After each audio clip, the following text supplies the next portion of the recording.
આ તરફ વડોદરામાં કોંગ્રેસનો ઉમેદવાર બચાવવું અભિયાન ચાલી રહ્યું છે। પ્રદેશ કોંગ્રેસના પ્રવક્તા નિશાંત રાવલે નિવેદન આપ્યું। તેમણે કહ્યું કે અમારા ઉમેદવારોને ભાજપ ડરાવી ધમકાવી રહી છે। ઉમેદવારોને ધંધા અને ઘર બરબાદ કરવાની ધમકી મળી રહી છે। ઉમેદવારોને સાચવવાની જવાબદારી કોંગ્રેસ પક્ષની છે। આ વખતે ભાજપને ઝટકો લાગશે, કોંગ્રેસની સીટો વધશે તેવો દાવો પણ કોંગ્રેસે કર્યો છે।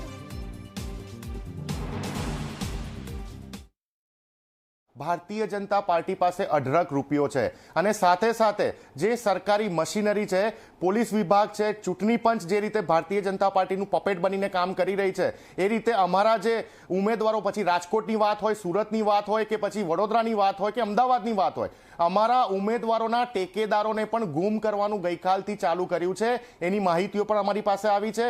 અમારા જે ઉમેદવારો છે એમને શામ દામ દંડ ભેટથી ધમકીઓ આપવામાં આવી રહી છે।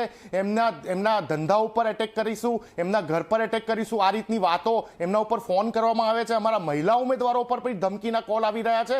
તો આ ભારતીય જનતા પાર્ટીનો ડર અને ભારતીય જનતા પાર્ટીનો જે આ વખતે એન્ટી ઇન્કમ્બન્સીનો આખા ગુજરાતમાં તમામ જિલ્લા પંચાયત, તાલુકા પંચાયત અને શહેરોમાં માહોલ બન્યો છે, એની આ બીક છે।